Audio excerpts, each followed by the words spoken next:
Hello, listeners. Welcome to our English program podcast, Kaleidoscope. Listeners, our today's program is a poetry special. We have a poet in our studio. Her name is Disha Tasgaonkar. She's a Pune-based banker, author, spoken word artist, and the founder of Poets of Pune community. She has a degree in English literature, enriching her literary pursuits. Her debut poetry book is titled Lost in the Labyrinth of Love. Disha's writing has appeared in over 20 anthologies globally. She actively organizes poetry events, conducts poetry workshops in schools and colleges, and also judges competitions. Currently, she is working on her second book focused on disability awareness. So let us listen to her collection of poems, Crawling Out of the Rabbit Hole.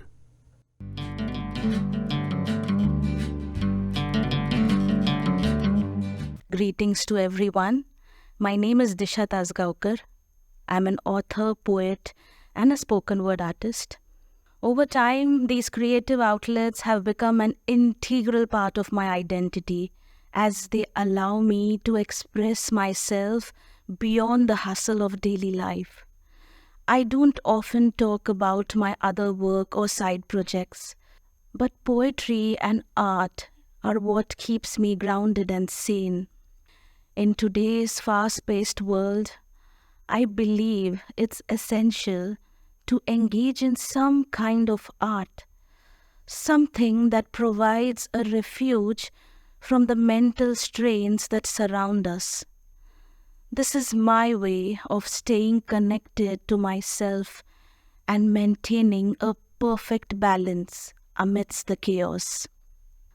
My writing journey began when I was in 5th grade. I have always been an introverted child with a silent disposition. I used to pour my feelings into my school diary, much like journaling, as I didn't have many friends because I wasn't the entertaining type but more of a sympathetic listener. So during my lunch recesses, I would visit the school library where my love for reading flourished. The first book I read was a 98-page children's classic called David Copperfield by Charles Dickens, and I instantly connected with it. So, over the years, writing has become my anchor, offering me a way to stay grounded and balanced. My writing process flows with the rhythm of silence. I write when the world around me quiets down. Sometimes I may write my poem in a single sitting when emotions overwhelm me, but other times it might take days to complete a single poem as I reflect and piece together the exact emotions that I have felt. So today, I'll be sharing a poem that's an ode to poetry itself and how it has transformed my life. And this poetry is titled as My Dear Poetry.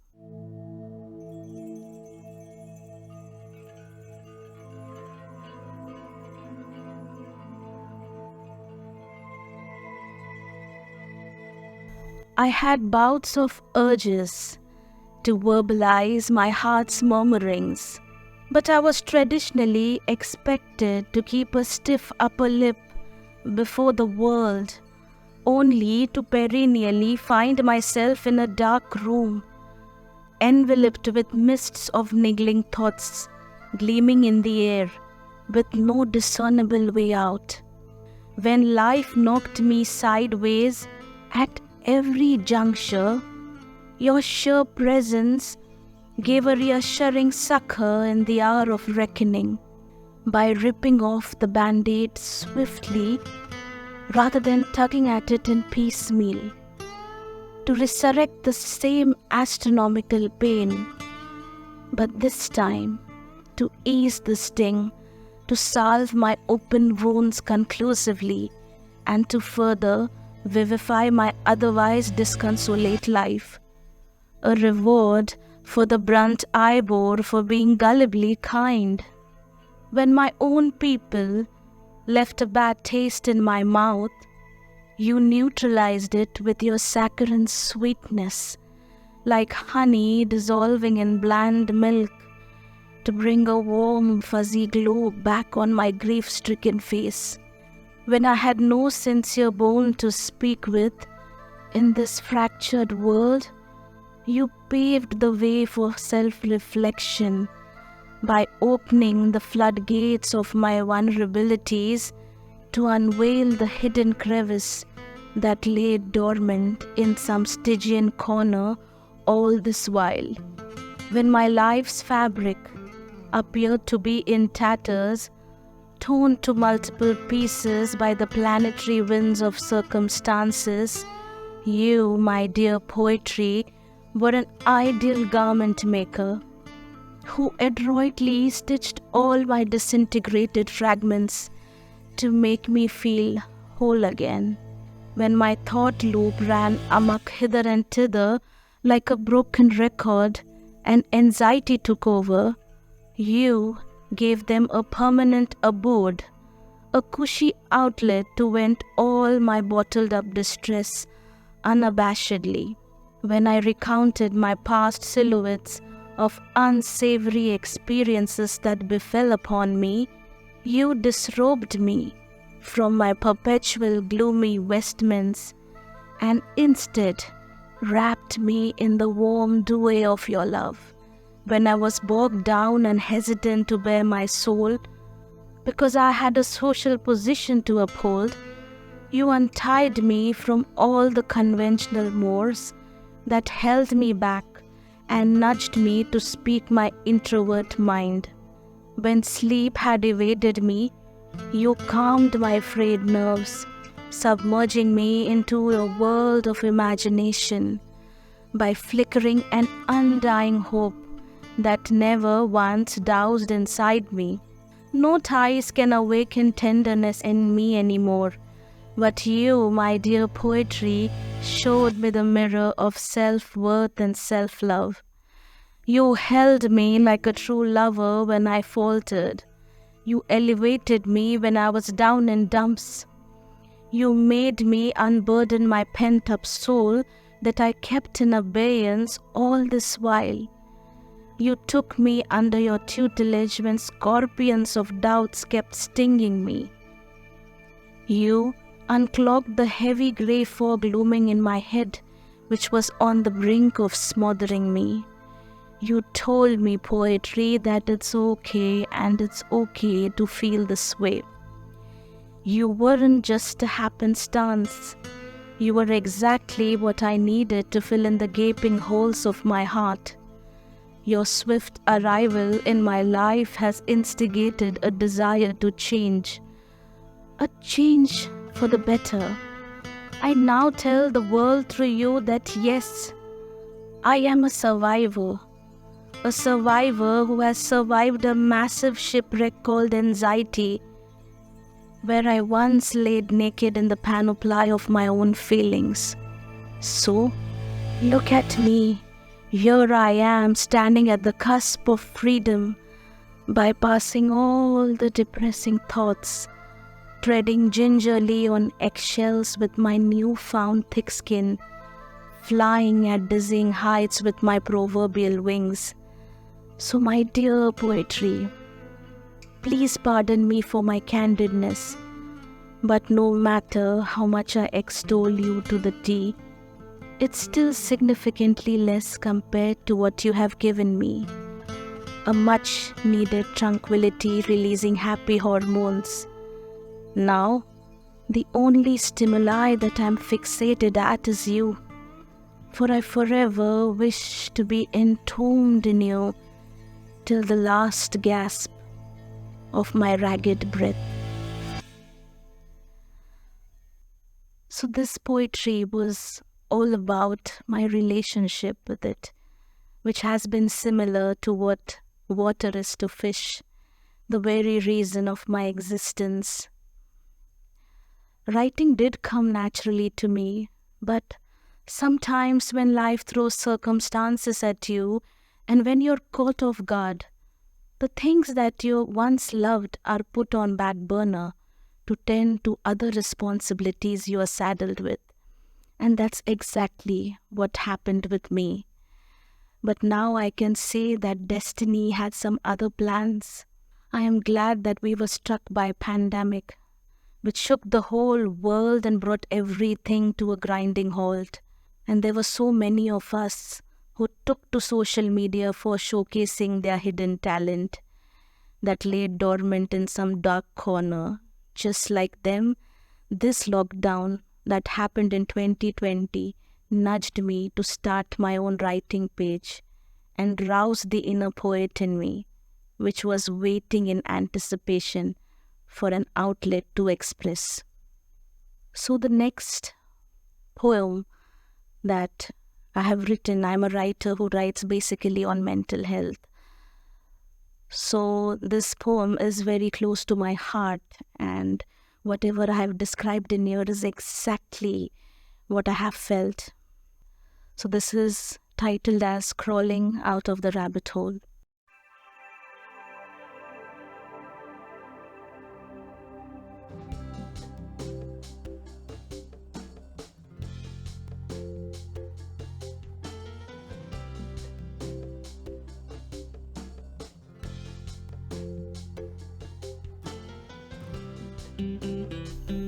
Do you wake up each day listless, opening your bleary eyes to the same desolate, vapid walls of your bedroom? Have you ever felt inadequate, that you're no good enough for the people around you? Has niggling thoughts been knocking your mind's door incessantly like an unyielding woodpecker?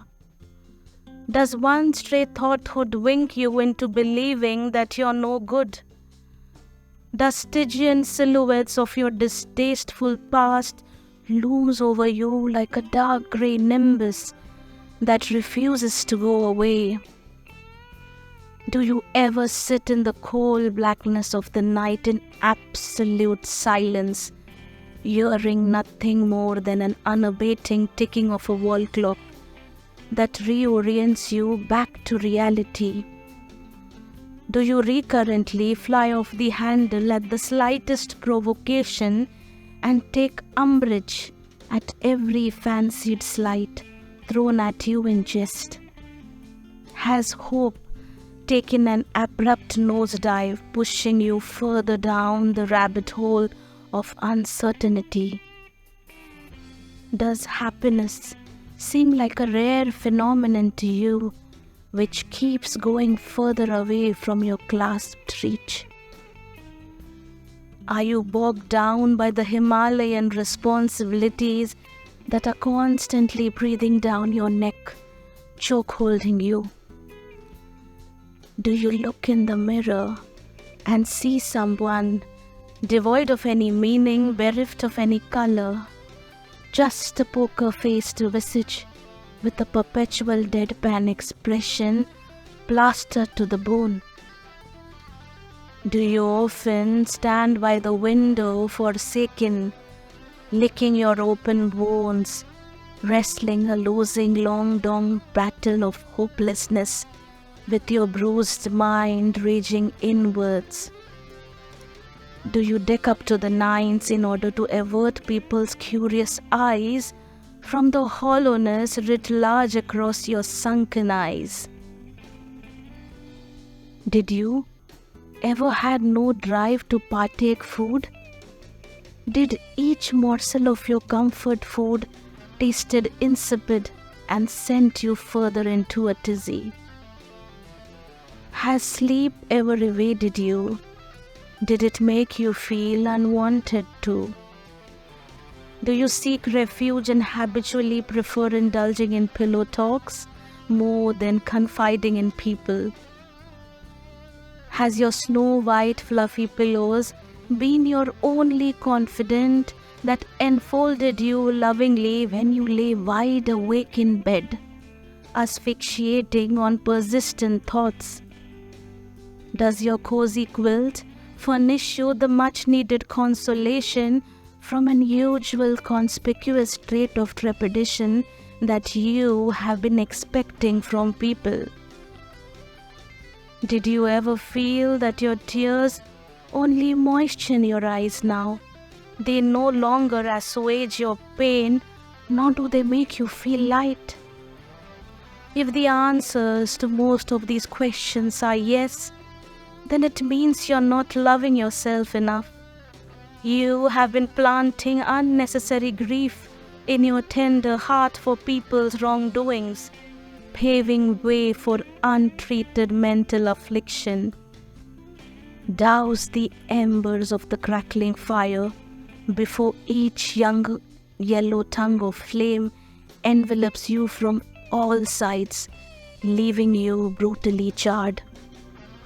This is your life. You can champion this. You don't need a chaperone to supervise you. Rouse your inner self from its deep slumber. Pay heed to your inner voice. Tap into your intuition.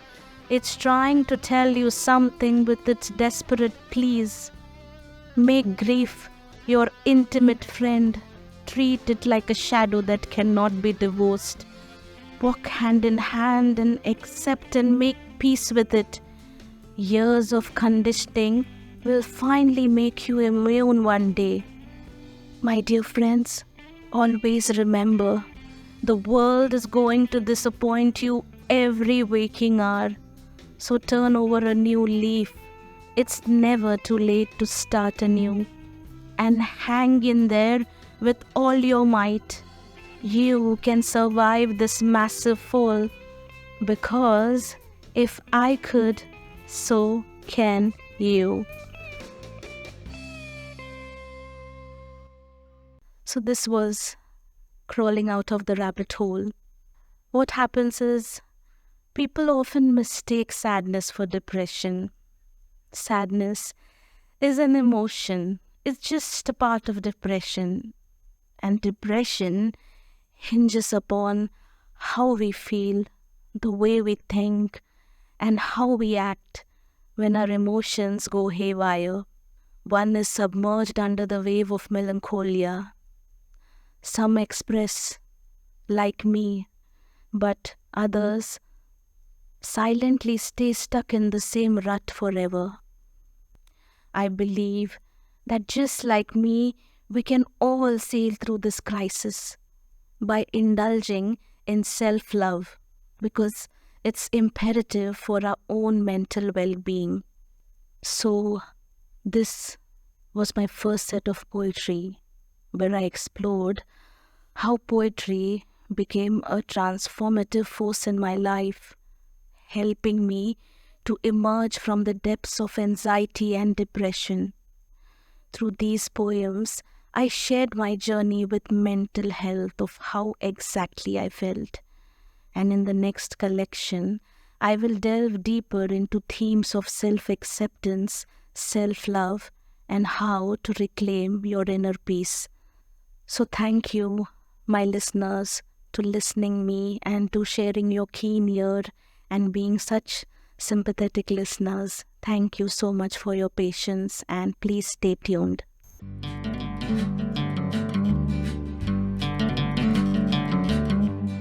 So listeners, that was the first part of the program, Crawling Out of the Rabbit Hole, Poems on Mental Health, written and narrated by Disha Tasgaonkar. Hope you enjoyed listening to her. We'll be back with another exciting program. Until then, thanks for listening and stay tuned as our next program follows.